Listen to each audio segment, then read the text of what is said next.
Alors, est-ce que la régie peut nous mettre le plan déjà dans un premier temps?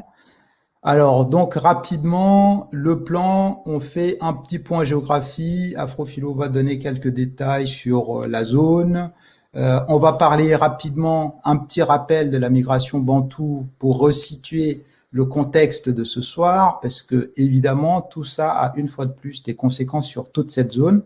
On va faire, comme d'habitude maintenant, une petite frise pour vous rafraîchir la mémoire, remettre juste quelques chronologies en tête pour avoir un bon moyen mnémotechnique de tout ce dont on va parler, quelques sources sur lesquelles on s'est basé et le livre du club de lecture de Kizerbo, Histoire de l'Afrique noire, sur lequel on s'est grandement appuyé. Donc, si vous avez la chance, prenez ce livre pour approfondir, aller plus dans les détails. Ce sont des synthèses qu'on fait pour notre conversation.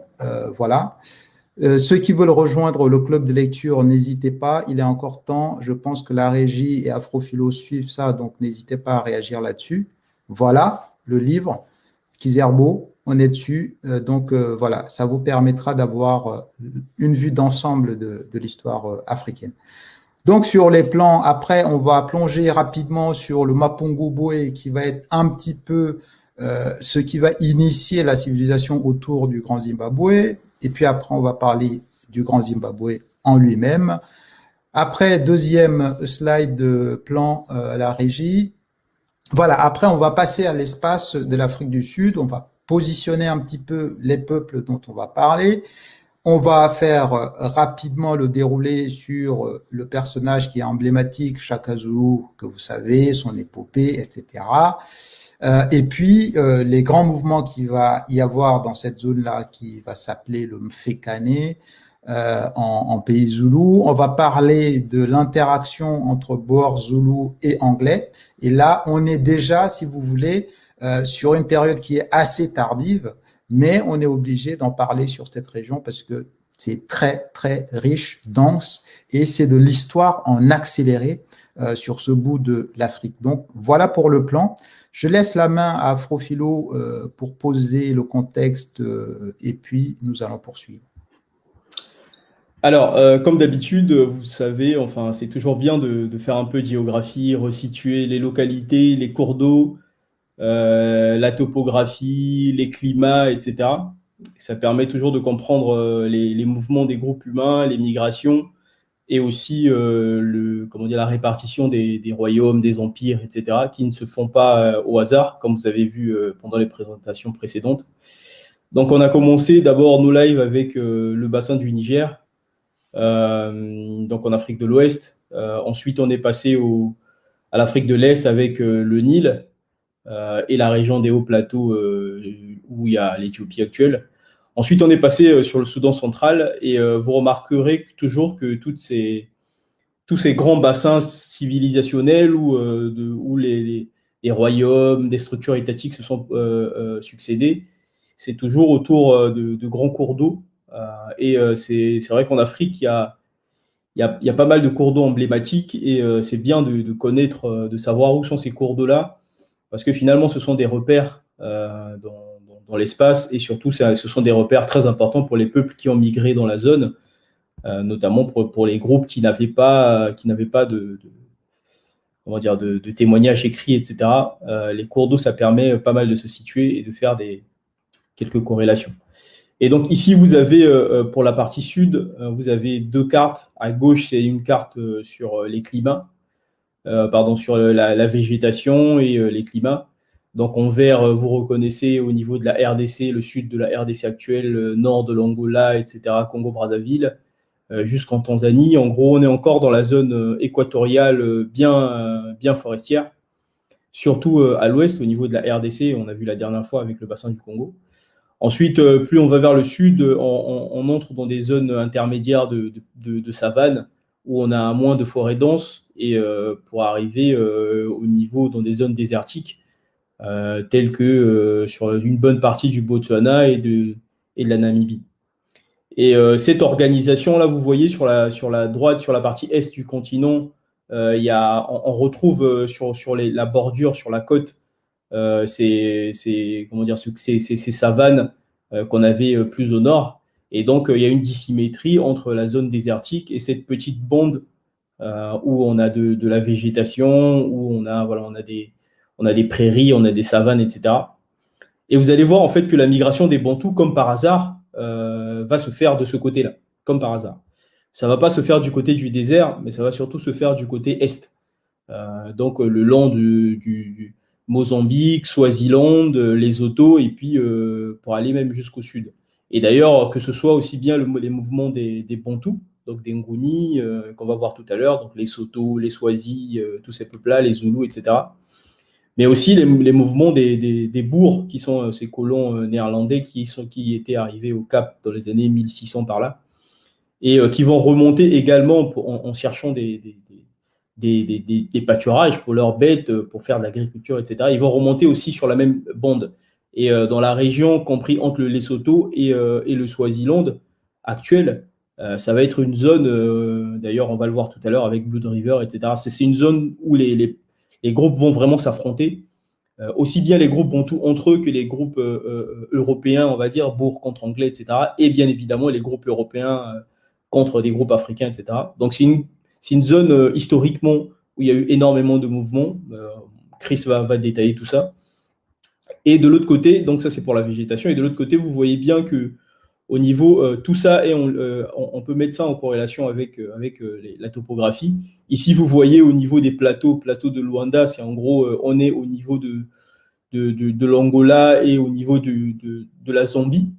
Et Zambie, Angola, en gros, vu que ce sont des pays qui sont situés sur les plateaux et c'est relativement haut, ben c'est de cette région-là que partent beaucoup de cours d'eau de la région. Vous voyez par exemple que le fleuve Congo prend ses sources au niveau de la Zambie. Pour ceux qui ont la carte de l'Afrique, la Zambie est vraiment au sud de la RDC ici. C'est vrai que ce n'est pas très clair.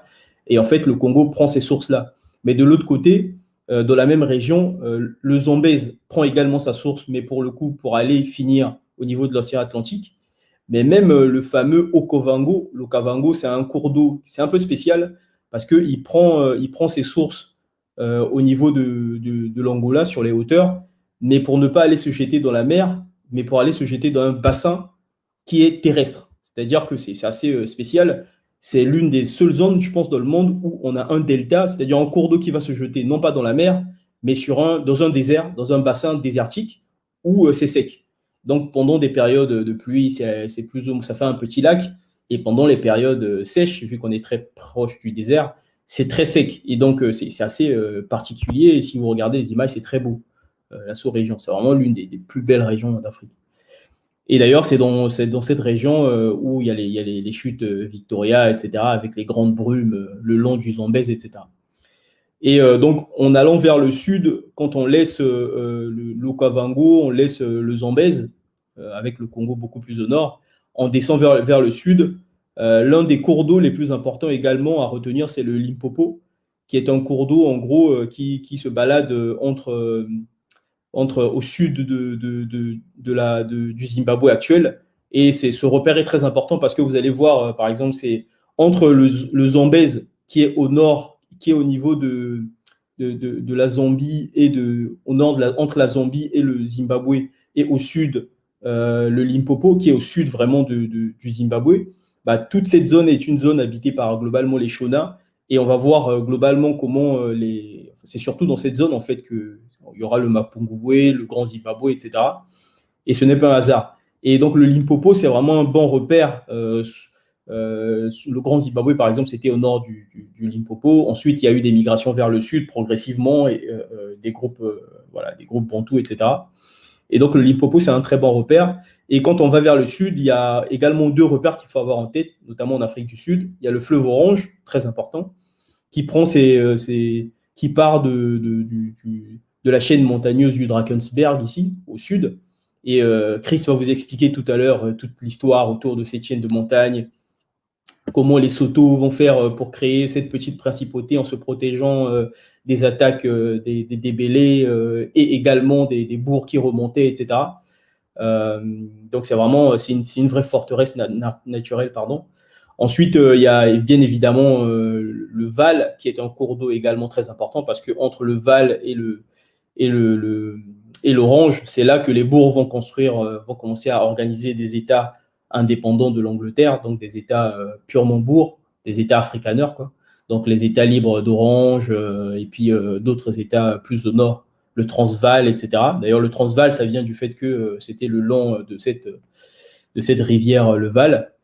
Donc voilà, c'est vraiment, il faut avoir tous ces cours d'eau en tête parce que quand on va commencer à expliquer les différentes migrations, souvent les cours d'eau vont servir de repère.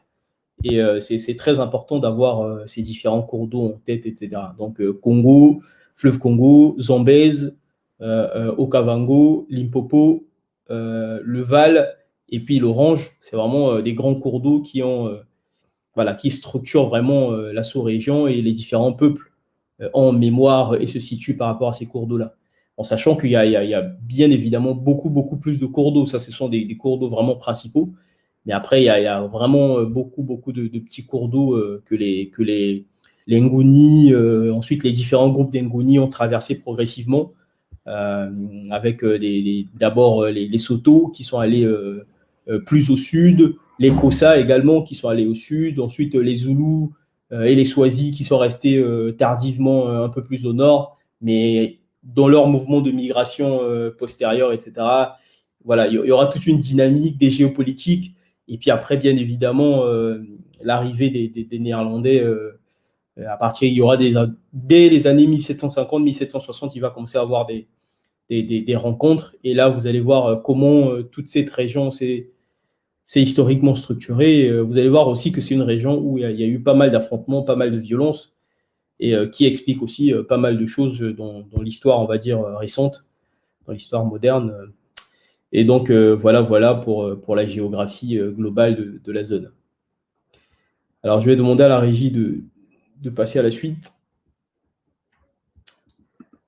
Alors, ici, il y a un résumé, c'est un résumé des différents États de la zone sud de l'Afrique australe. Donc, on est entre 1450 et 1914 et vous voyez progressivement comment vont se structurer les différents royaumes de la partie australe. On va voir tout à l'heure les sources historiques, comment on a reconstitué ça, etc. Mais je remets la main à Chris pour la suite de la présentation. À toi la parole, Chris. Ok. Merci Afro pour l'introduction. Et donc la régie, si on peut passer sur la slide qui nous parle donc de la migration des Bantous. On fait ce rappel parce qu'il est important par rapport à notre sujet de ce soir, bien évidemment, parce que les grandes vagues de migration qui vont s'opérer, quasiment à peu près on va dire, moins 3000 jusqu'aux années quasiment 1000 pour aller tout au bout du continent. Et donc, il va y avoir ces vagues de migration successives et qui vont à chaque fois se poser quand ils sont assez nombreux, assez importants, reconstituer des organisations politiques et puis après reprendre la route à chaque fois qu'il y a parfois conflit, parfois raréfaction des ressources naturelles, ainsi de suite. Et puis, ils vont amener quelque chose d'important aussi, ces groupes bantous, c'est le développement, le travail du fer. Et le travail du fer va permettre donc de développer une agriculture qui va être beaucoup plus importante que ce qui pouvait se faire avant, et donc dépendre beaucoup moins de la chasse aléatoire parfois, etc. Et donc ça leur donne quand même une innovation technologique qui leur permet, dans leur avancée vers le sud, de s'établir assez facilement parce que dans certains endroits, ils vont pas arriver sur des espaces vides parce qu'il y a bien évidemment des peuples autochtones, ça peut être des pygmées, surtout sur la barrière forestière, etc. Et donc, ce sont des progressions qui se faisaient par étapes, petit à petit. Et comme le disait Afrophilo tout à l'heure, si vous voyez la carte qui est tout à droite pour moi et peut-être à gauche pour vous, cette carte indique aussi quelques royaumes. On voit Congo, Lunda, Angola, Lozi, etc., Grand Zimbabwe, Monomotapa, etc. Donc, ça colle aussi à peu près aux différentes migrations qui s'opèrent. Et vous voyez bien qu'en dessous de l'Angola, en réalité, il y a comme un effet d'arrêt sur cette partie parce qu'après on bascule dans le désert de Namibie, donc on est dans l'espace du Kalahari, etc. Et donc on reviendra sur cet aspect beaucoup plus tard. Ça, c'est pour vous rafraîchir la mémoire. La slide d'après, la régie. Voilà, ici, un petit mot rapidement. Non seulement c'est un moyen mnémotechnique pour savoir rapidement de quelle période à peu près on parle. Donc là, on va couvrir grosso modo à partir de 1000 jusqu'à quasiment 1900. Comme vous pouvez voir, en fait, la partie Zimbabwe est un peu plus ancien. Et puis, plus on va aller au sud, plus on va avoir affaire à des organisations politiques beaucoup plus récentes, ce qui correspond une fois de plus au grand mouvement des Bantous vers la poussée vers le sud.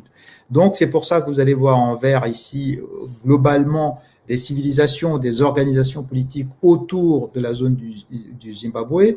Et puis, plus au sud, en rouge, les royaumes zoulous, etc., qui se sont structurés par la suite. Passons à la slide d'après.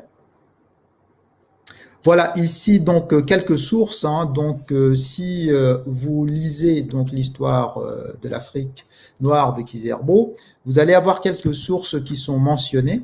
On a sélectionné ici quatre à peu près qui évoquent des périodes particulières. Alors, il y a Al-Massoudi qui a, alors petite coquille de ma part, j'ai laissé 1500, en fait c'est pas la date de les prairies d'or, qui est en fait ce que Al-Massoudi a écrit. Alors Al-Massoudi est un géographe qui est parfois surnommé le Hérodote arabe, etc.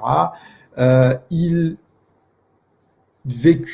a vécu autour de 896 à 956. Sur cette période-là, il a surtout effectué quelques déplacements plutôt sur la côte Swahili. Donc, c'est pas quelqu'un qui est allé jusque dans les zones même du Grand Zimbabwe dont on va parler, etc. Donc, ce sont simplement des récits, des choses qu'il a reçues à partir des côtes beaucoup plus hautes de la côte Swahili. Après, on a directement la période portugaise. On va avoir Duarte Barbosa, qui lui aussi va faire quelques notes sur l'Afrique, mais depuis la zone de Sofala. Vous savez que les Portugais vont faire la circumnavigation à partir des années 1480, et donc à partir de là, exactement, ils vont arriver autour de Sofala en 1498. Donc, on parle de Sofala, on parle déjà on a fait le tour de l'Afrique, on a contourné l'Afrique du Sud et on remonte jusqu'au niveau de Mozambique, à peu près. Donc, sur ces côtes-là, bien évidemment, depuis la mer, la côte, il va avoir quelques récits qui vont venir de l'intérieur des terres. Et donc, il va mentionner dans ses notes un certain royaume qui existerait beaucoup plus à l'intérieur des terres et qui viendrait faire des échanges avec la côte au niveau de Sofala, etc. Donc, ça, ce sont les prémices de ce qu'on peut avoir au niveau des sources. Après, on aura avec João de Barros quelque chose d'un peu plus détaillé déjà, parce que là, il parle, parce qu'il a fait des chroniques sur l'aventure des Portugais jusqu'aux Indes, parce que là, on est déjà dans les années 1500. Donc, Vasco de Gama, tout ça, a pu aller jusqu'au bout de son périple pour contourner l'Afrique. Et donc, du coup, on va commencer à avoir des sources qui sont beaucoup plus intéressantes. Et puis après, c'est le travail beaucoup plus tardif des archéologues, notamment des Allemands qui ont voyagé et qui ont fait quelques documentations sur le Grand Zimbabwe en découvrant les ruines, etc. Donc, voilà pour les sources rapidement. Nous allons donc passer au Mapungubwe. Le Grand Zimbabwe, comme vous avez vu au niveau de la carte, ça couvre à peu près cette zone-là. Mais dans cette zone, dans cette ère de Zimbabwe, vous avez les fleuves qu'Afrofilo a cités tout à l'heure. Vous voyez bien qu'au sud, on a le Limpopo River. Au nord, on va avoir le Zambezi qui fait le tour comme ça. Et puis après, on a du côté de la Mozambique quelques cours d'eau également qui sillonnent la zone. Donc, autour de tout ça, on est encerclé d'eau de cours d'eau, et puis après, on a une zone de plateau qui est un peu plus élevée. Donc, ça conjugue bien les différents éléments nécessaires à l'organisation souvent politique, c'est-à-dire comme lieu de refuge des plateaux qui parfois donnent un climat à la fois agréable pour l'élevage et aussi pour l'agriculture, donc c'est vraiment l'idéal. Arrosé parce qu'il y a des cours d'eau aussi, donc ça permet qu'il y ait une vie assez intéressante à ce niveau-là. Et c'est comme ça que va naître le Mapungubwe, un peu à la frontière entre, donc vous voyez vraiment au croisement entre le Limpopo et puis l'autre branche qui remonte vers le nord, et entre l'Afrique du Sud et le Zimbabwe. Autour de cette zone-là va se développer, alors on situe l'apogée au moment du XIe siècle à peu près, jusqu'autour de 1250, c'est cette zone qui est couverte par le Mapungubwe. Ce qu'on va retrouver, c'est essentiellement plutôt des éléments archéologiques au niveau des fouilles. Donc, j'ai listé sur le côté ici, vous voyez quelques figurines qui témoignent un peu du travail de l'or qui était fait, du cuivre également qui était fait. Et donc, toutes ces créations, si vous voulez, sont conservées aujourd'hui en Afrique du Sud. Il y a un musée qui est dédié à ça sur le site de Mapungubwe et on peut retrouver ces éléments-là. Au niveau de ce qu'on sait vraiment, comme il n'y a pas eu de sources abondantes écrites, etc., on a très peu d'informations. On sait simplement la période globalement à partir des éléments retrouvés. On sait qu'il y a eu à peu près 2 siècles, j'ai écrit siècle, désolé, 2 siècles de prospérité à peu près pour cette formation politique. Et puis, par la suite, il va y avoir un déclin. Alors, les hypothèses peuvent être nombreuses. À cette époque-là, on peut parler, est-ce qu'il y a eu une espèce de sécheresse? Est-ce qu'il y a eu un épuisement des ressources sur lesquelles les gens vivaient? Est-ce qu'il y a eu même une zone de mouche tsetse qui s'est élargie et qui a peut-être rendu difficile, par exemple, l'élevage, s'il s'appuyait sur l'élevage, etc. Donc, beaucoup d'hypothèses encore qui ne sont pas totalement clarifiées. Mais on sait globalement que ça s'est éteint, c'est entré en déclin autour des années 1200-1250. Par la suite, le relais va être pris, comme souvent, et là on passe à la slide d'après. Le relais va être pris par le grand Zimbabwe qui va arriver donc juste dans la suite du Mapungubwe et qui va lui développer quand même un site qui est beaucoup plus étendu, beaucoup plus important. Les ruines sont beaucoup plus importantes jusqu'aujourd'hui. Le site existe. Un vrai travail de pierre a été fait pour monter les forteresses. Vous allez voir sur la slide d'après quelques images, en tout cas de la structure entre guillemets. Mais ce grand Zimbabwe, qu'est-ce qu'il fait? D'abord, le grand Zimbabwe en Shona veut dire simplement la grande maison de pierre ou la grande maison en pierre. Et donc, c'est une organisation politique qui est assez bien structurée, organisée autour du terrain même qui est assez surélevé. Et donc, on a une organisation politique qui fait résidence des rois tout en haut du plateau. Et puis, sur le contrebas, va être loger le peuple, entre guillemets, qui fait le travail de la culture, d'élevage de bêtes, etc., etc. Et donc, le Grand Zimbabwe va s'organiser autour de ces ressources qui sont les ressources aurifères, du cuivre qui est exploité également, on a de l'ivoire, on va avoir du fer aussi, parce que tout à l'heure, je parlais des Bantous qui avaient déjà la connaissance du travail du fer et de son exploitation. Et donc, c'est essentiellement sur ces ressources clés que le Grand Zimbabwe va s'organiser et puis va créer surtout, à partir des années 1490 et bien plus tard, jusqu'à son déclin, va organiser un commerce qui est très développé avec la côte, justement, jusqu'au niveau de Sofala. Et donc, c'est de là qu'on va commencer à voir les premiers témoignages des gens qui venaient au niveau de la côte et qui commençaient à apprendre et prendre connaissance de ce royaume qui existe à l'intérieur des terres, un peu plus loin de la côte.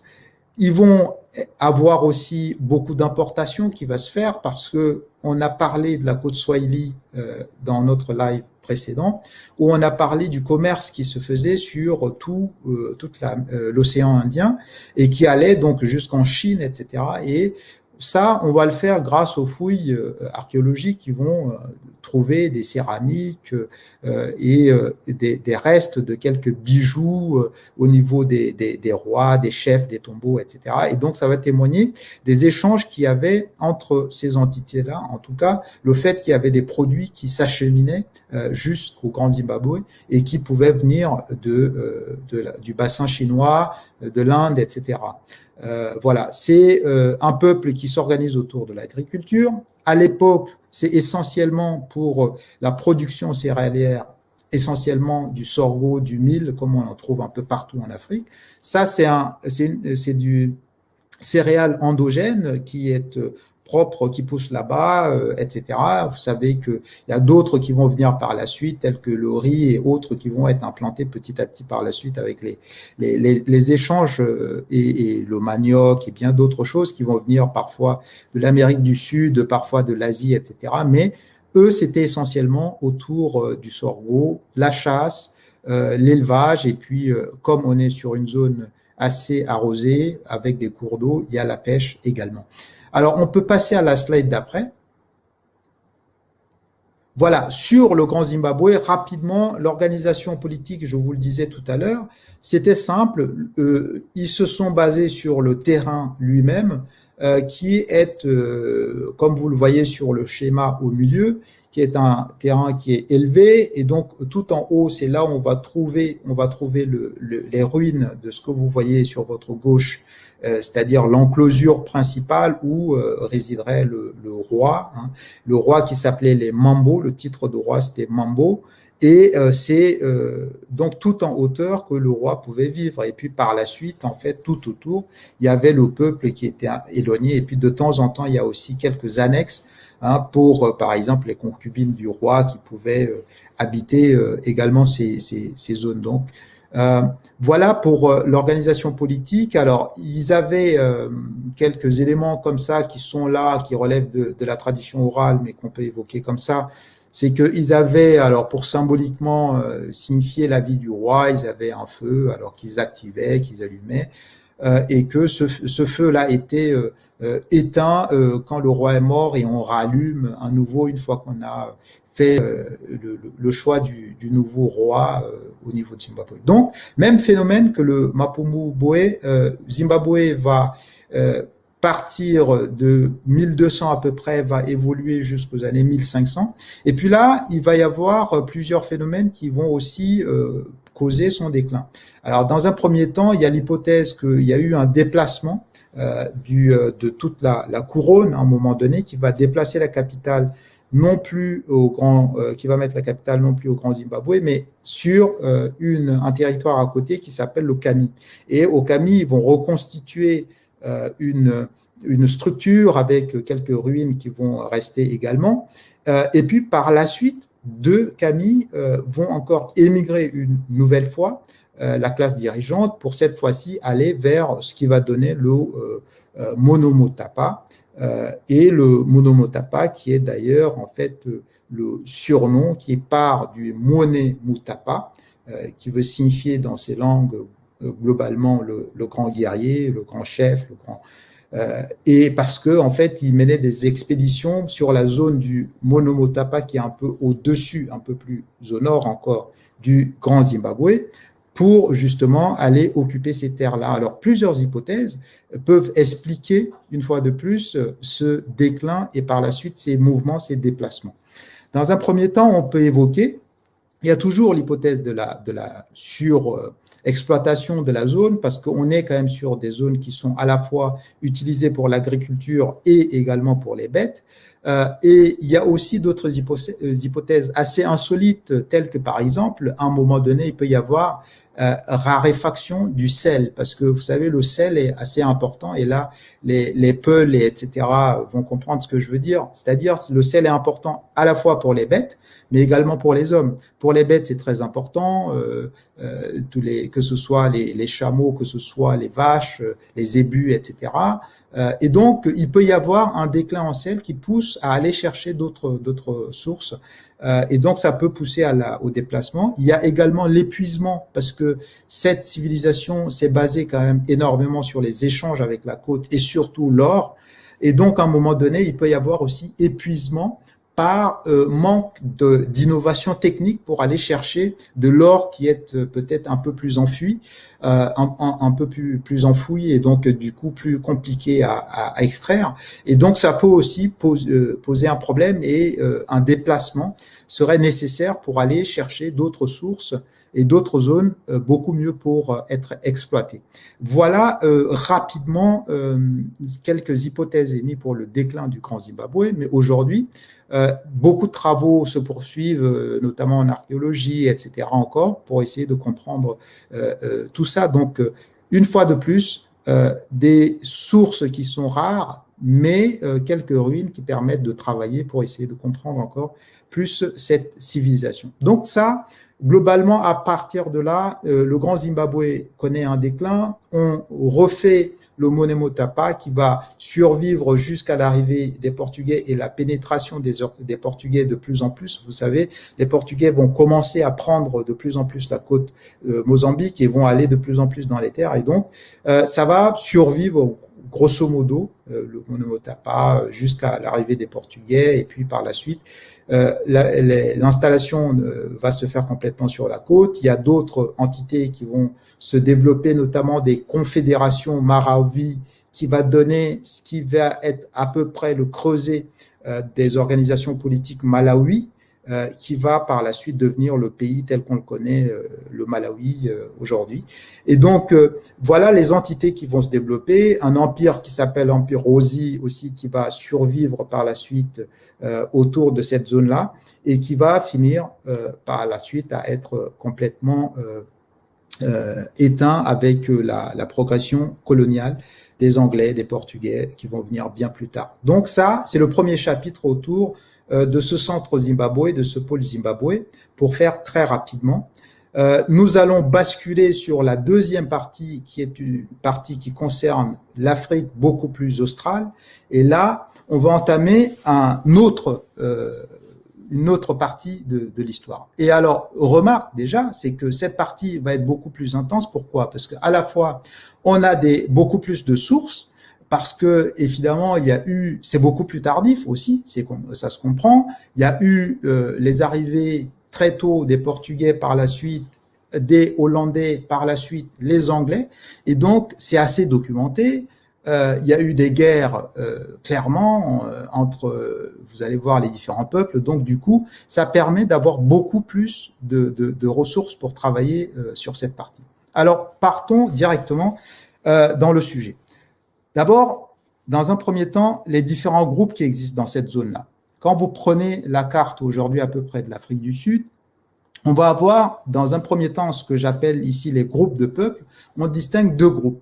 Deux groupes qui sont même phénotypiquement différents, on le voit, vous voyez bien, c'est-à-dire que c'est un groupe qui est appelé Khoisan, qui sont en fait une fusion de deux groupes, des Khoikhoi et des San, qui est dans la partie ouest de la carte de l'Afrique du Sud, et puis toute la partie en orange, qui est la partie occupée par les peuples bantous, Nguni, parce que les bantous de cette zone-là, ceux qui en tout cas sont descendus jusqu'à cette zone, s'appellent génériquement des Nguni, donc c'est un grand groupe.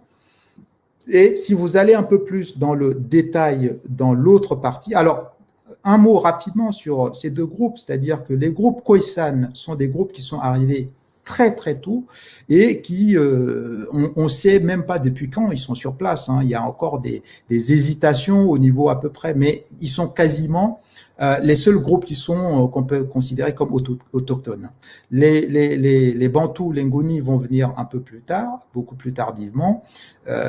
Donc voilà ce qui distingue ces deux groupes. Et d'ailleurs, vous, pour faire simple, vous voyez physiquement les Khoisan. Physiquement, bah, ils sont assez typés. Les dieux sont tombés sur la tête. C'est ça, exactement. C'est ça. Donc eux, ils sont assez typiques, avec les yeux bridés un peu type, on dirait des Asiatiques noirs là. Et après, vous avez le groupe Nguni, qui sont des Bantous, qui ressemblent à tous les Bantous, hein, des Camerounais, des Congolais, peu importe, tous ces groupes-là, hein, des Nigérians, voilà. Donc, vous voyez, ça, c'est les grandes distinctions. Et puis après, si on rentre dans le groupe un peu plus en détail, on va voir que ce groupe Nguni, en fait, ça renferme tout un tas de peuples. Donc, notamment, bon, les plus connus sont les Zoulous, mais en fait, ils sont connus parce que dans l'histoire, finalement, ils ont joué, en tout cas, un rôle important, mais à la base, au départ, c'était un petit groupe parmi tant d'autres. À la limite, les Soto auraient pu être un groupe beaucoup plus imposant par rapport au poids des Zoulous du départ. Et donc, on va essayer de comprendre tout ça ensemble avec les grands mouvements qui vont s'opérer. Donc ça, cet éclatement, vous voyez, c'est quelque chose qui s'est fait au fur et à mesure avec ce que Afrophilo a commencé à introduire tout à l'heure, et on va le voir dans la suite, la slide d'après. Alors, la régie, la slide d'après, voilà. Donc, sur les peuples ici, rapidement, donc vous voyez bien, c'est-à-dire que les peuplements plus anciens, c'est les Khoikhoi qui sont en fait, qui ont comme mode de production surtout l'élevage. Et en réalité, dans ce qu'on sait, c'est que globalement, les San, qui sont les chasseurs, seraient une vague qui sont venus avant, un petit peu avant, et puis par la suite, les Khoikhoi, qui sont des éleveurs, vont par la suite venir, et tout ce groupe finalement va occuper cette zone ouest de l'Afrique du Sud.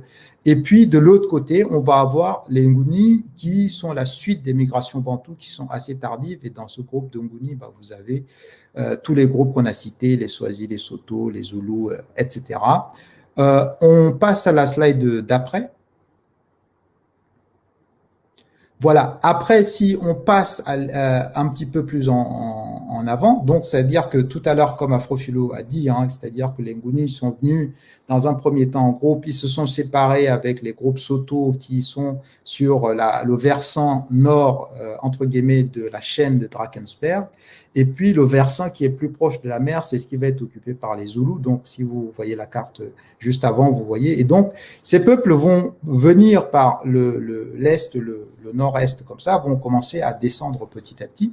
Ils vont donc, dans leur descente, chasser, de plus en plus repousser les Khoisan qui occupaient la zone.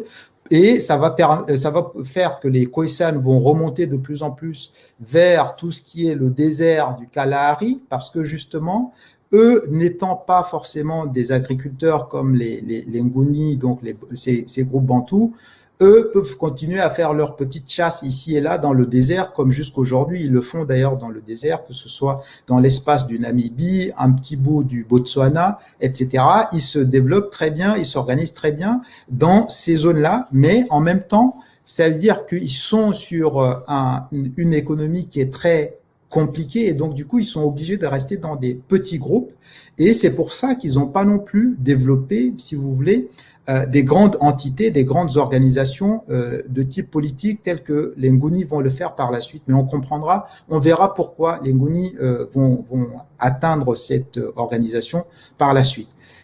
D'autres peuples qui vont venir au niveau de l'Afrique du Sud, qui sont du coup européens, d'ascendance originaire, européens, c'est les Portugais dès 1488, avec deux personnages principaux d'abord, Barthélemy Dias, qui va faire qui va atteindre le Cap et qui va mourir d'ailleurs au Cap.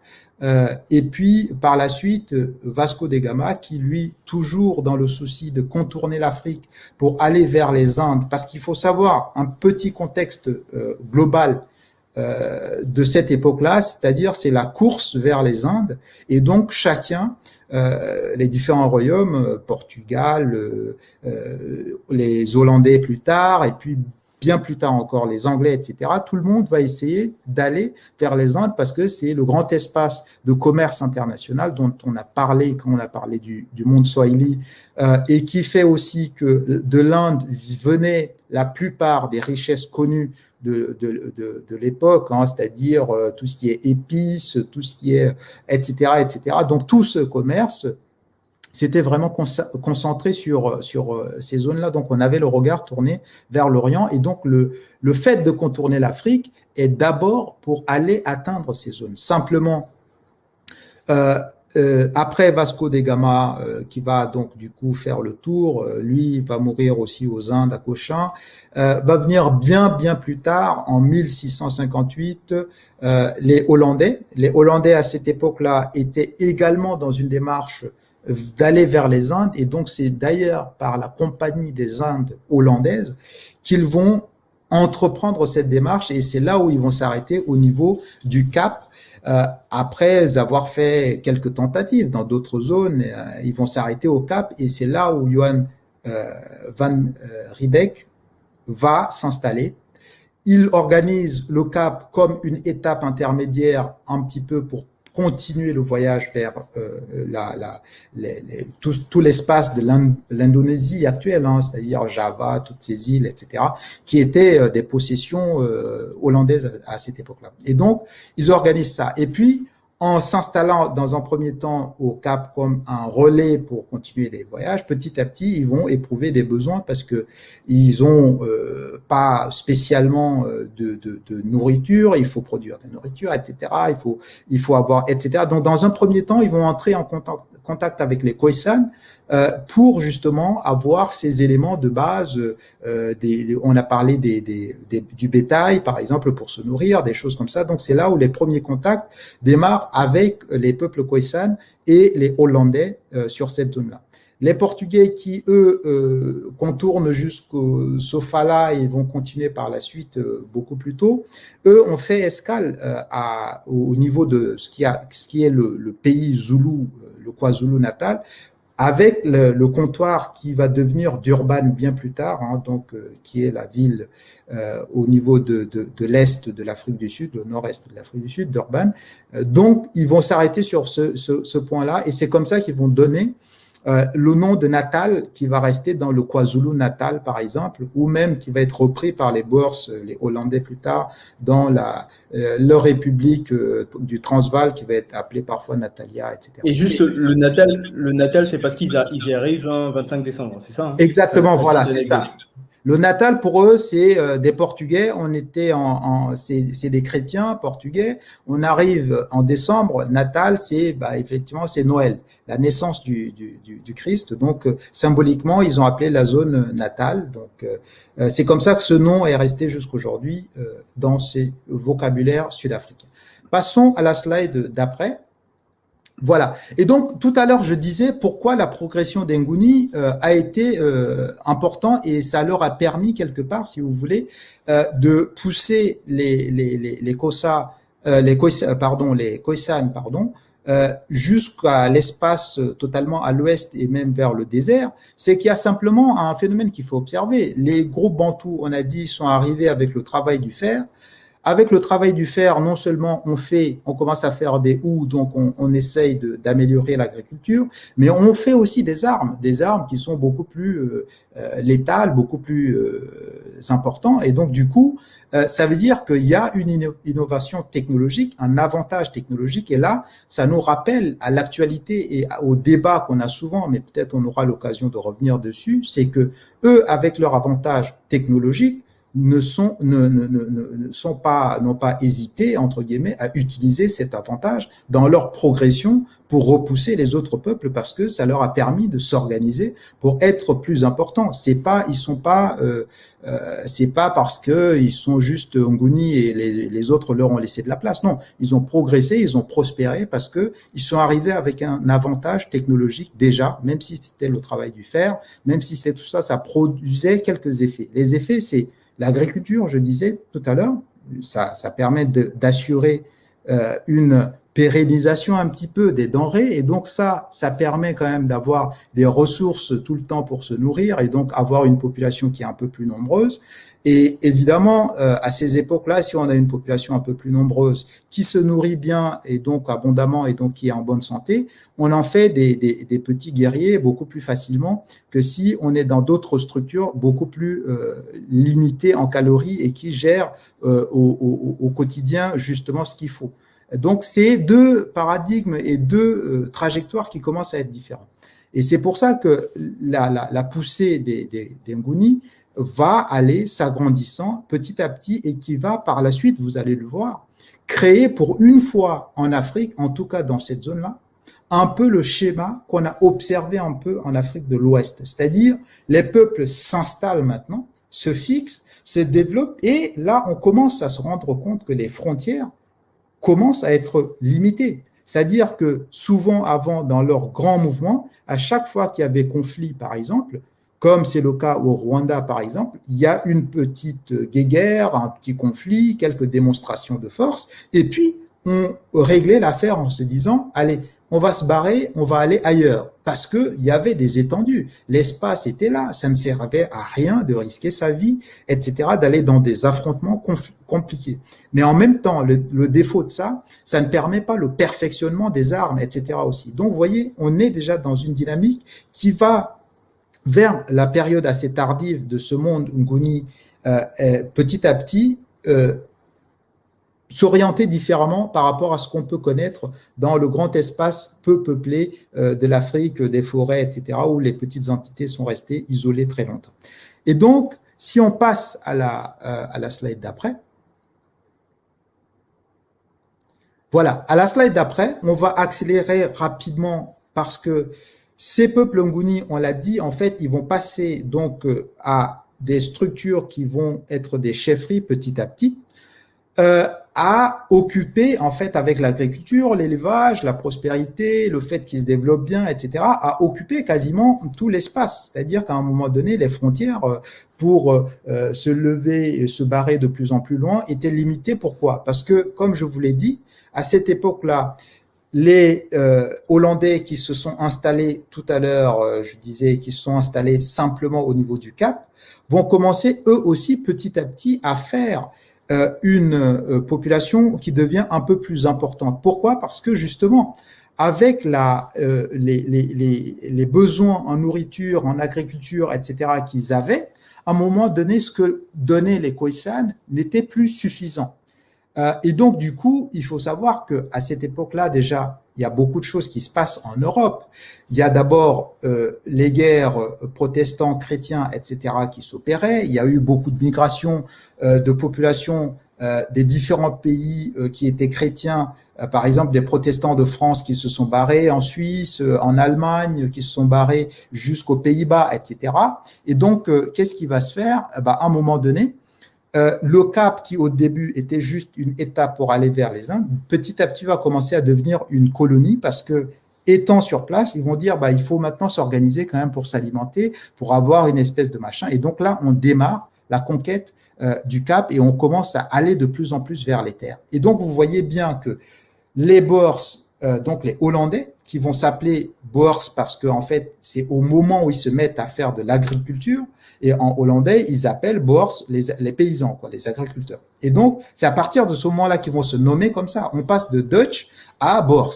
Et donc, du coup, ils commencent à occuper cet espace du Cap et ils vont commencer à remonter. Mais qu'est-ce qui se passe? Cet espace du Cap, on a dit, c'était la zone plutôt des Khoisan. Mais les Khoisan, n'étant pas, entre guillemets, outillés du fait de leur organisation en petits groupes pour attaquer les Boers ou pour faire les guerres, C'est pas avec les Khoisan qu'on va rencontrer des conflits au début de type ce qu'on va voir plus tard avec les Zoulous. Et donc, du coup, on va avoir des bords qui remontent, les peuples Nguni qui descendent et qui se détachent de plus en plus en groupe avec les Xhosa qui vont être les plus avancés, et puis les Zoulous qui sont un peu au-dessus. Après, on va avoir les Soto qui sont de l'autre côté, les Ndébélé, etc. Et donc, vous voyez que petit à petit, tout l'espace est occupé.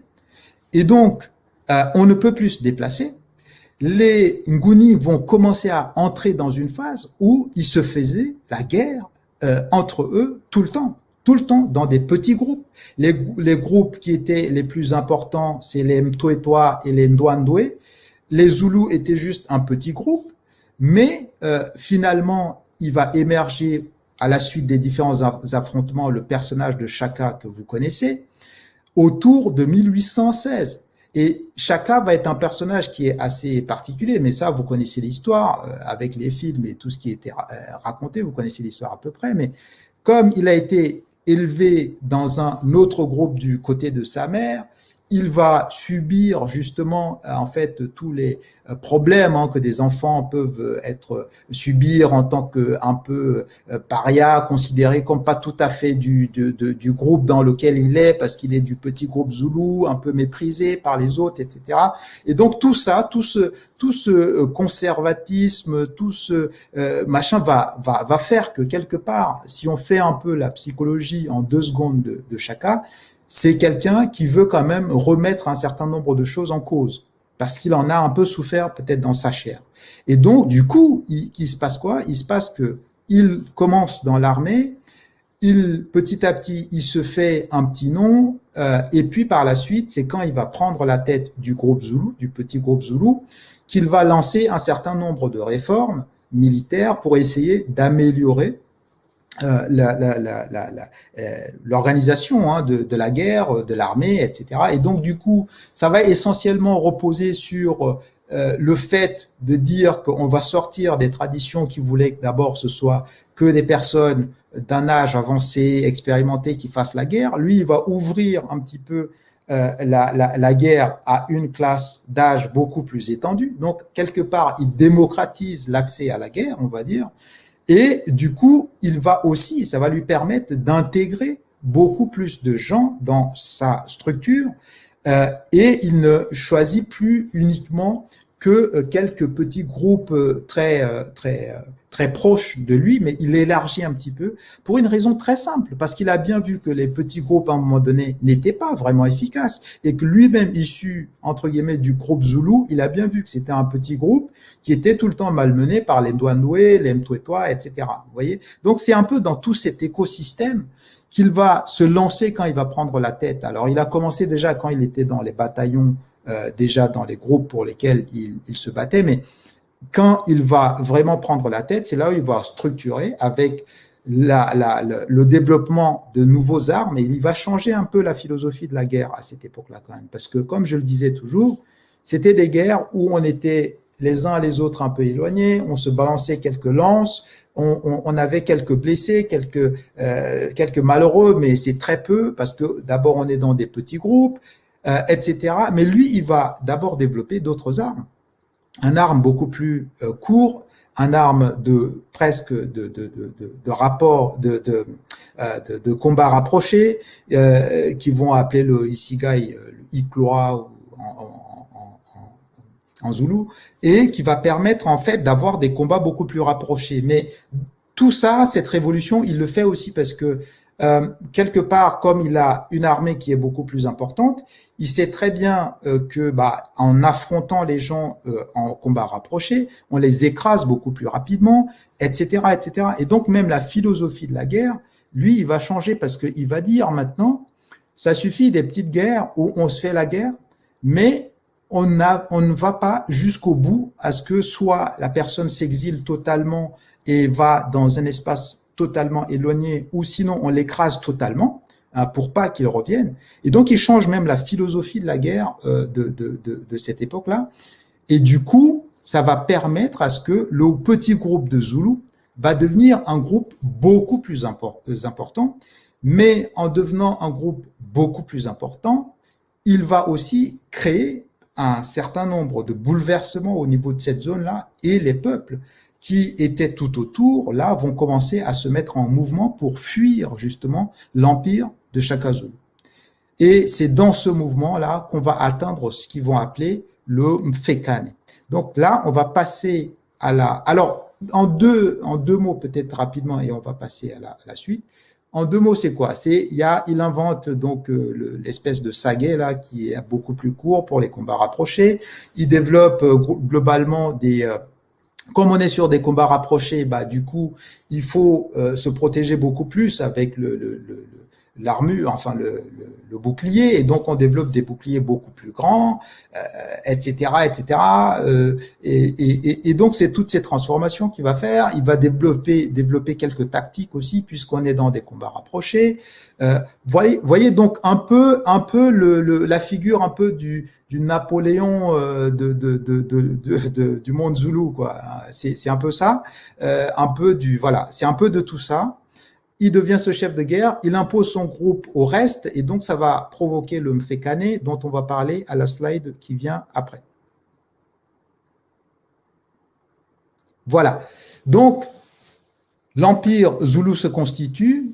Qu'est-ce qui se passe par la suite? Et là, je vais exprès très rapidement, parce que sinon, on reviendra dessus dans les échanges et dans les détails, et même sur les slides s'il faut. Mais donc, le Mfekane, c'est un grand bouleversement, c'est un terme simplement pour dire les grands mouvements des différentes populations. On a dit les populations étaient installées, mais avec la guerre de Zoulou, qui est cette fois-ci une guerre où l'affrontement, parce qu'il n'y a plus beaucoup d'espace, l'affrontement c'est soit jusqu'à la mort, soit jusqu'à ce que vous vous exiliez, mais vraiment très loin, et donc vous vous débrouillez sur le chemin. Et donc ça va pousser les autres peuples qui sont dans ce mouvement-là, bah du coup à écraser les autres sur lesquels ils vont pour occuper le terrain.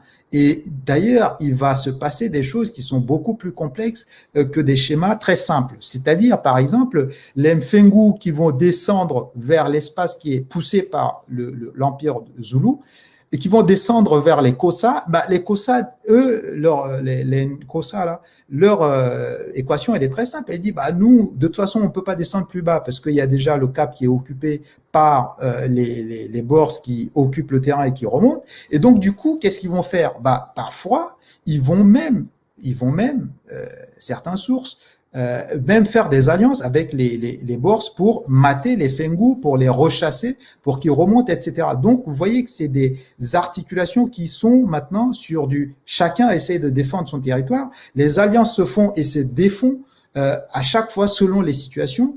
Et donc, il n'y a pas d'ennemis définitifs ni d'amis fidèles de tout temps. Non, on rentre là vraiment dans une dynamique de conjugaison selon les situations à chaque fois. Et donc, vous voyez voir les Ndébélé, par exemple, qui sont un peuple qui est, somme toute, assez important aujourd'hui au Zimbabwe et en Afrique du Sud, ils sont moins importants du coup. Et pourquoi? Bah, justement, parce qu'une bonne partie, et c'est là de là que va émerger un des lieutenants de Shaka Zulu, qui est le Mlikazi, qui lui, du coup, est un ancien lieutenant de Shaka, mais vu l'hégémonie que Shaka veut imposer, il va y avoir mésentente entre les deux, et du coup, lui, il va partir, mais quand il va refuser le nouvel ordre de Shaka, et ben du coup, Shaka va chercher pour l'éliminer. Mais lui, dans son mouvement, du coup, qu'est-ce qu'il va faire? Ben, il va écraser tous ceux qu'il rencontre sur son chemin, et c'est lui, en réalité, qui est beaucoup plus pour le Mfekane, parce que c'est surtout avec le fait qu'il va d'abord tenter de descendre vers les peuples du Sud qui sont déjà installés, et il va voir que il va y avoir des guerres, il va rencontrer les Dutch qui remontaient, etc. Et donc il va y avoir beaucoup de guerres. C'est très sanglant. Donc les Ndébélé vont repiquer vers le nord, et comme ça ils vont se rediriger jusqu'en Zimbabwe pour devenir les Matabele, occuper d'ailleurs le Zimbabwe qui à l'époque était dirigé plutôt par les tribus Shona. Ils vont reprendre pendant quelque temps le contrôle avant de se refaire par la suite plus petit dans la zone. Mais ils vont devenir un groupe qui est beaucoup plus important au Zimbabwe aujourd'hui, et une petite partie qui sont quelques résidus va rester encore en Afrique du Sud, mais c'est vraiment un petit groupe par rapport à l'importance qu'ils avaient au départ. Et puis il y a d'autres qui remontent vers le Mozambique, et donc ces mouvements vont monter très haut, vont monter vraiment ils vont se disperser sur toutes ces zones. Et encore là, on n'a pas tous les détails, mais ce qui est sûr, c'est que c'est quelque chose qui a chamboulé totalement la structure et l'organisation de base de ces populations pendant cette période-là. Et donc, qu'est-ce qui va se passer? On va passer directement à la slide d'après. Je survole, hein, on reviendra dessus certainement, vous avez des questions. La région, on passe à la slide d'après. Voilà. Et donc, à la slide d'après, là, on avance encore dans les années plutôt 1800, déjà 1830, par là. Donc, du coup, qu'est-ce qui se passe? C'est que, je vous ai dit tout à l'heure, en Europe, il se passait beaucoup de choses.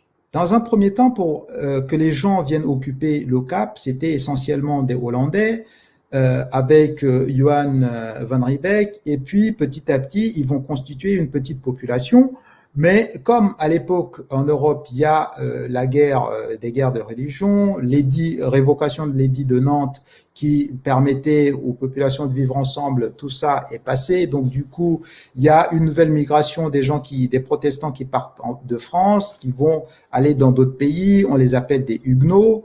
Ils vont occuper ils vont rester un peu aux Pays-Bas, ils vont une petite partie peut-être en Suisse, en Allemagne, etc. Tout ça. Et puis tous les protestants de cette Europe qui se veut catholique, etc. Bah eux étaient un peu persécutés, donc du coup vont chercher des nouvelles terres d'aventure, etc. Et ce sont des gens qui vont venir aussi.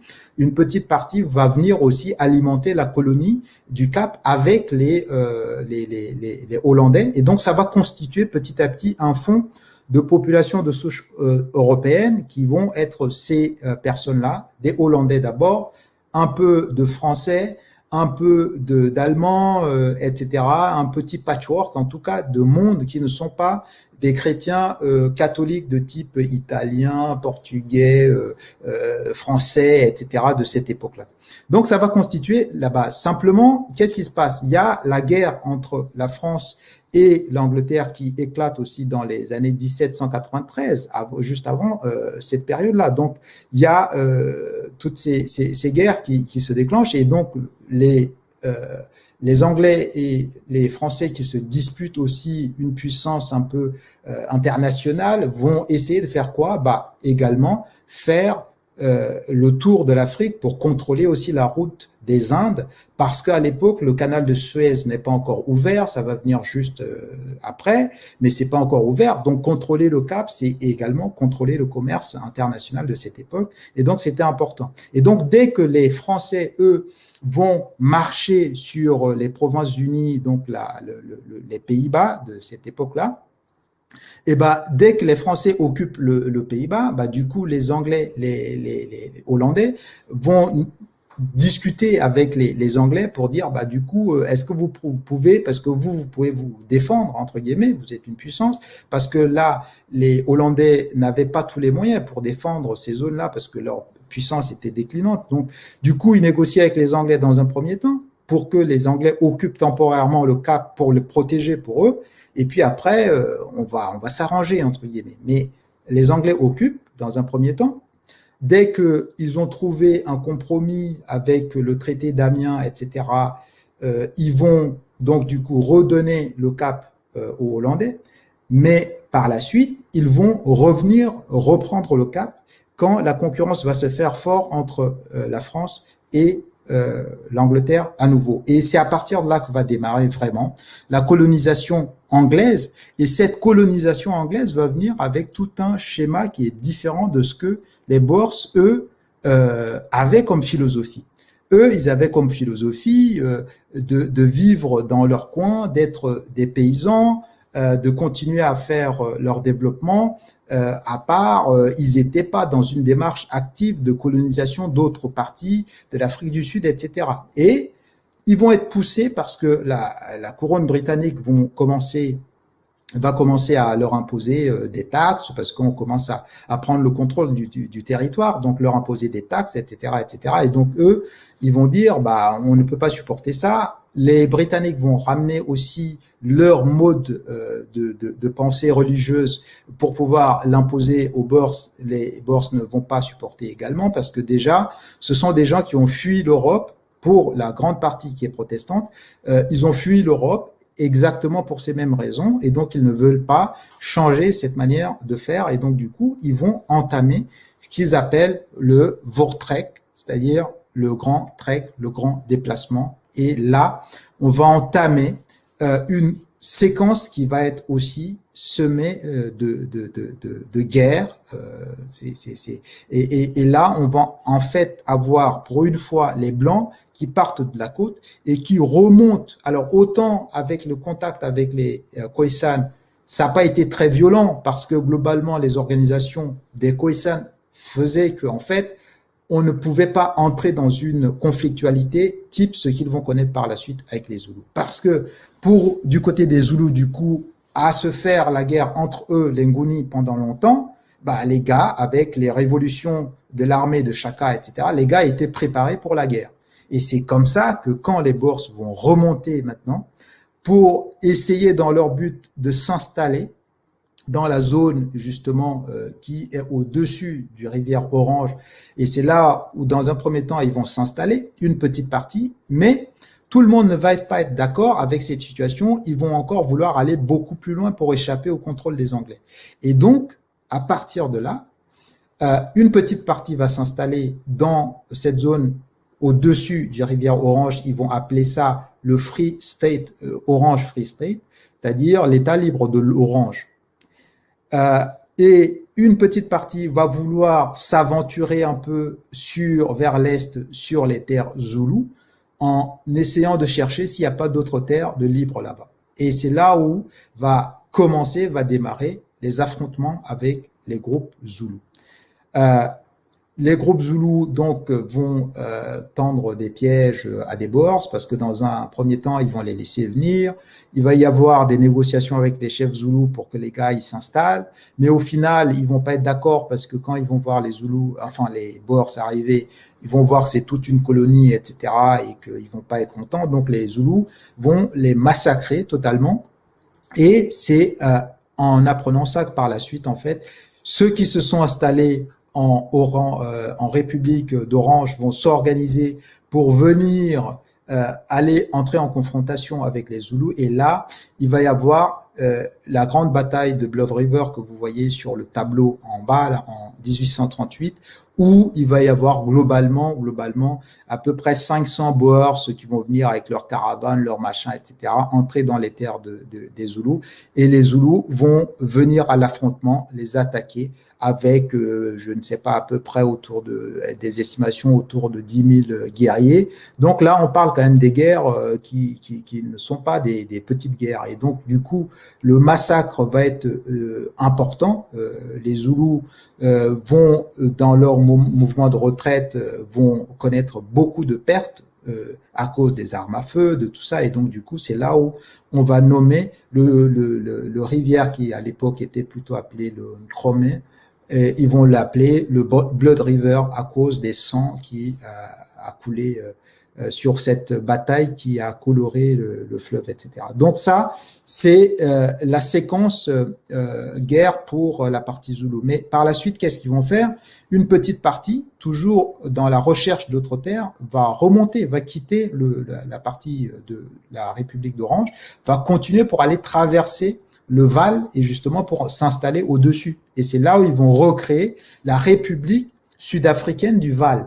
Et c'est ça, à la limite, en fait, qui est, entre guillemets, qui va devenir vraiment ce qui va devenir la République d'Afrique du Sud, parce que c'est vraiment eux qui vont, par la suite, en fait, donner les nationalistes par la suite qui vont essayer, après que les Anglais vont essayer de faire, parce qu'il va y avoir, ça c'est la séquence guerre Boers contre les Zoulous, mais après, par la suite, quand les Boers vont s'installer, les Anglais, dans leur volonté petit à petit d'occuper, et pourquoi? pas pour rien, d'occuper petit à petit totalement l'Afrique du Sud, c'est parce qu'il y a eu beaucoup de mines d'or qui ont été découvertes dans les zones de Transvaal et d'Orange où les Boers sont allés s'installer. Et donc les Anglais, dans leur mouvement impérial, vont essayer d'aller occuper et prendre le contrôle de ces zones-là.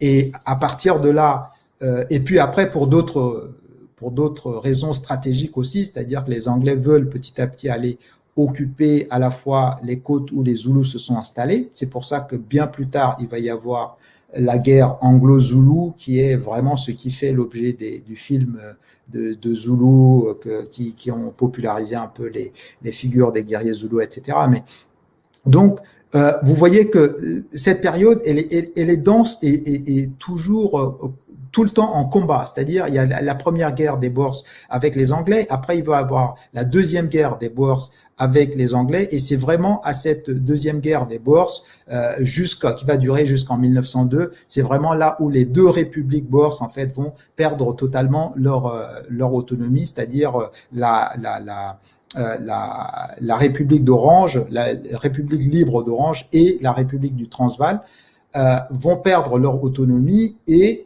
à partir de là, les Anglais n'ont plus qu'à intégrer les groupes Zoulous, qui sont les groupes guerriers organisés dans leur Afrique du Sud, et là, on va pouvoir enfin constituer ce qui va s'appeler l'Union d'Afrique du Sud, à partir après la guerre avec les Zoulous. Et donc, on va constituer ce qui s'appelle l'Union d'Afrique du Sud. Et dans cette union, on laisse des petites autonomies aux différentes entités. Les Zoulous ont leur organisation politique, les Boers ont leur organisation politique, tout ça. Et puis, ils sont juste rattachés à l'Angleterre.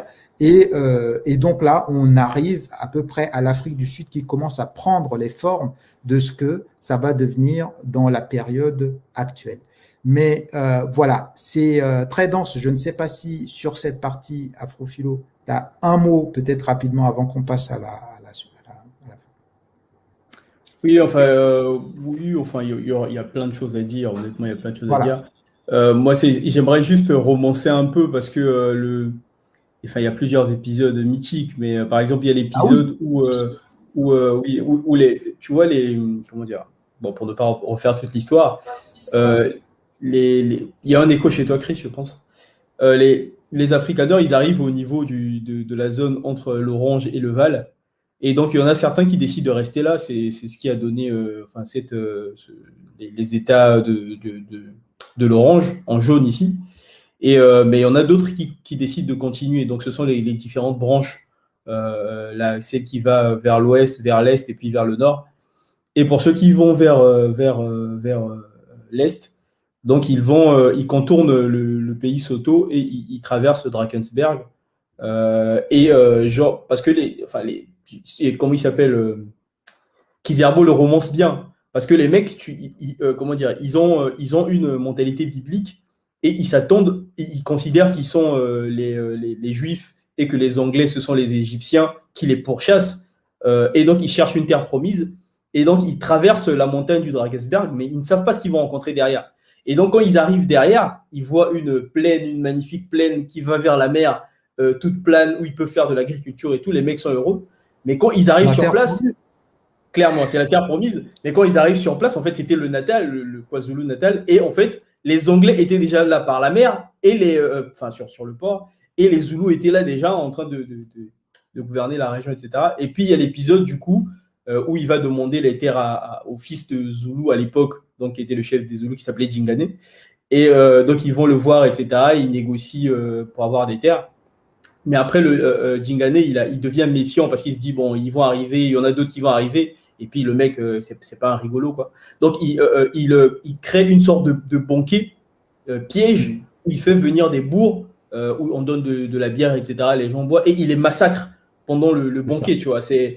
Pour ceux qui ont vu Game of Thrones, c'est comme quand comment il s'appelle, il y a un épisode qui est très célèbre où la famille du personnage principal se fait massacrer comme ça, mais personne ne s'y attend, tu vois. Parce que c'est un piège et tout. On vous dit, genre, venez, on va prendre un repas ou un banquet, etc. Exactement. Et puis après, c'était un piège, mais là, vous vous faites massacrer. Et donc, du coup, les autres branches des bourgs, ils s'en rendent compte et ils reviennent en renfort. et c'est ce qui fait du coup le Blood River, parce que finalement, il y a affrontement, etc. Mais effectivement, les Anglais, quand ils voient les bourgs arriver, parce que le deuxième affrontement, le premier affrontement, enfin, les Zoulous massacrent les bourgs, mais après, le deuxième affrontement, les bourgs, ils prennent le dessus. Mais sauf que les Anglais, ils ont peur que l'arrière-pays du Natal soit contrôlé par les bourgs. Donc, tout de suite, ils déclarent que tout le Natal est maintenant anglais. Tu vois, pour avoir tout le contrôle de toute la région, etc. Et du coup, à partir de ce moment-là, comment dire, ils mettent toute la région en coupe réglée. Mais en parallèle, un peu plus tard, effectivement, tu disais tout à l'heure, c'est que les États d'Orange qui étaient globalement, les Anglais considéraient que ce n'était pas économiquement intéressant pour eux, etc. À partir des milieux des années 1800, on va découvrir des gros diamants, notamment dans la ville, parce qu'il y a une ville qui s'appelle Kimberley, qui est assez connue pour les géologues, parce que c'est là qu'on a découvert le plus gros diamant.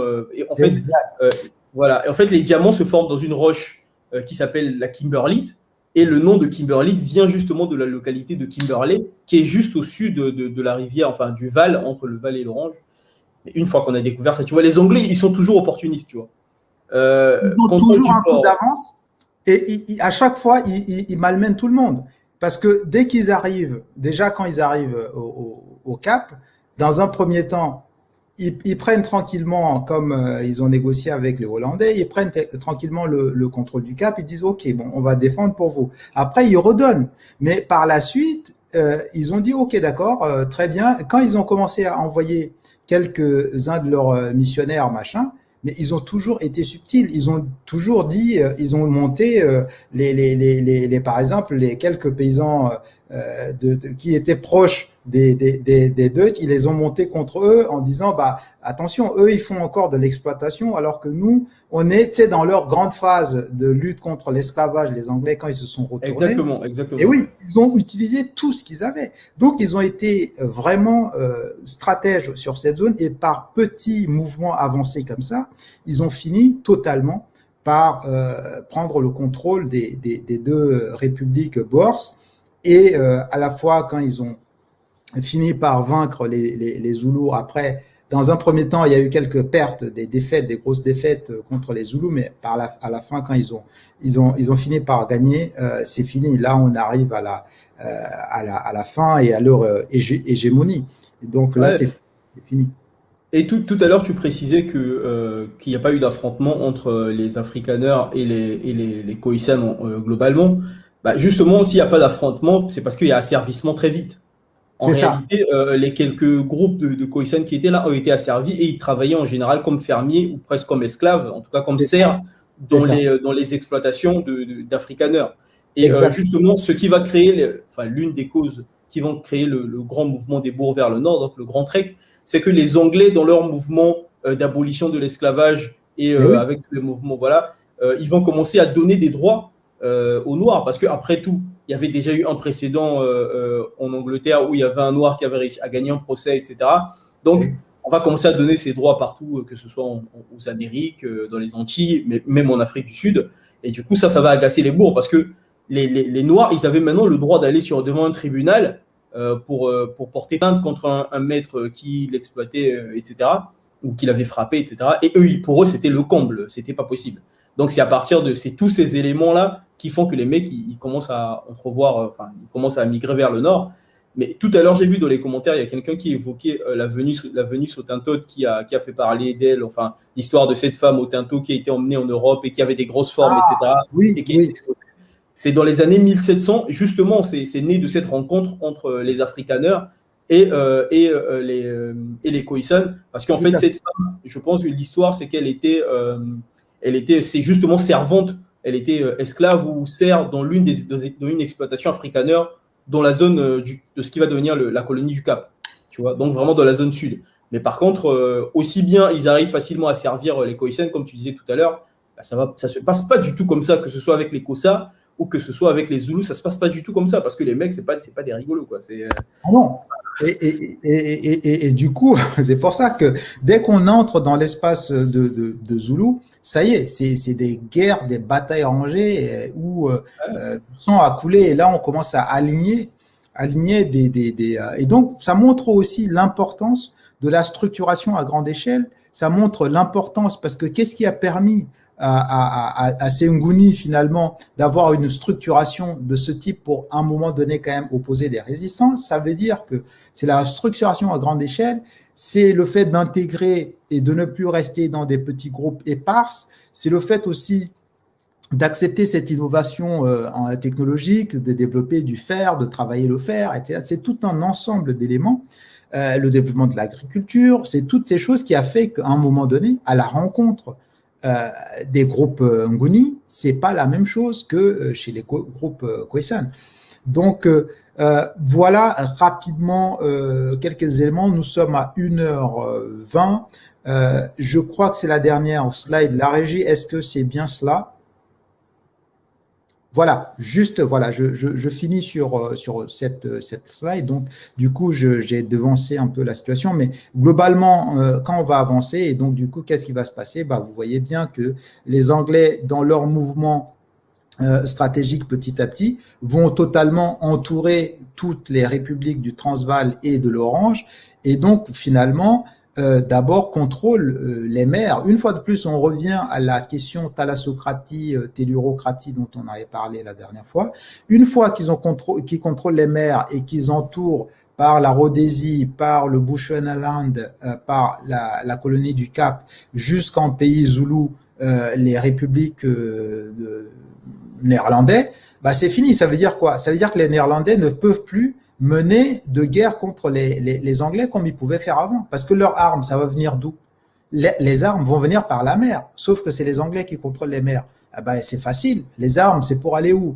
C'est pour aller aux bourses? Non, ça ira pas. C'est fini. Donc, on a, oui. C'est fini. On a entouré stratégiquement les bourses et ils étaient obligés de perdre déjà à la dernière bataille, la deuxième guerre des bourses, et sont obligés finalement de signer avec les Anglais la paix et de finalement être intégrés dans l'hégémonie anglaise qui va être l'Union d'Afrique du Sud. Et donc voilà comment finalement cette aventure des bourses finit là. Alors petite note peut-être juste comme ça et qui va nous permettre d'ouvrir le panel par la suite, c'est que quand tout à l'heure je parlais des Huguenots qui vont venir de la France et les bourses qui étaient là un petit peu avant, etc. Dès ces périodes déjà, en fait, commence à se dessiner la politique d'apartheid qui va par la suite être développée, parce que ces deux groupes ne vont pas vraiment s'entendre par la suite et vont vouloir vivre séparément, et donc du coup vont commencer à instaurer un certain nombre de règles entre eux, et c'est ces mêmes règles par la suite qui va être étendues sur tous les différents groupes et dont les Noirs par la suite. Donc, les fondements ont commencé déjà très tôt, la division était déjà là. Et donc, l'Afrique du Sud, c'est vraiment un pays où, entre guillemets, ça a toujours été la guerre de tous contre tous, jusqu'à ce qu'on arrive, grosso modo, à la période des démocraties actuelles de 2000, au bout de la lutte de l'ANC, etc., par la suite. Mais ça, c'est pour la suite de l'histoire, et donc on en parlera peut-être plus tard. Et juste une petite parenthèse, il y a un écho, Chris. C'est juste un petit rappel historique sur la création des États des enclaves, enfin du Lesotho, du Swaziland et d'ailleurs ce qui va devenir le Botswana. C'est que ce sang, en fait, ça commence avec le Lesotho. Pourquoi? Parce que le Lesotho, c'est l'enclave, vous voyez, en Afrique du Sud, ici sur la carte, entre les territoires anglais et les territoires boers. En fait, les Lesotho, c'est un groupe qui s'étend au-delà du Lesotho actuel, mais ils se sont très vite, il y a eu un groupe qui s'est formé autour d'un chef qui était assez charismatique, et en fait, eux, ils se sont retrouvés pris en étau entre les boers qui étaient à l'ouest, qui les attaquaient, et les débellés qui les prenaient par le nord et par l'est, qui les attaquaient également. Donc, du coup, ils se sont réfugiés dans la région la plus haute du Drakensberg. C'est là où il y a le Lesotho. Et c'était une protection assez naturelle qui les a permis de se défendre. Et tout de suite, après, en fait, quand l'Angleterre a commencé à annexer les différentes régions, donc à prendre le KwaZulu, Natal, etc., et puis toutes les régions au nord de la colonie du Cap, le Lesotho, en fait, c'est eux qui ont fait appel, leur chef a fait appel aux Anglais pour dire, s'il vous plaît, mettez-nous en protectorat, pour nous protéger contre les autres méchants Gounis et contre les méchants bourgs qui nous attaquent, etc. Et du coup, c'est ce qui crée les Lesotho. Et tout de suite, les Swazi, qui étaient aussi organisés autour d'un chef, voilà, ils font appel, et c'est ce qui crée le Swaziland, qui est un protectorat anglais également. Et c'est la même chose aussi du Botswana, qui était au départ le Bechuanaland, qui va devenir le Botswana, etc. Et d'ailleurs, il y avait majoritairement là des clans Tswana qui sont organisés principalement à l'intérieur du Botswana actuel, ce qui fait que le pays est assez homogène en termes de répartition des différents groupes, contrairement à l'Afrique du Sud où tu vois, il y a une hétérogénéité incroyable. Tu vois. Et donc ça a effectivement structuré énormément et ça explique tous ces États, pour ceux qui n'ont pas l'historique de la formation de ces États-là. Oui, très, très bon point, surtout sur les deux.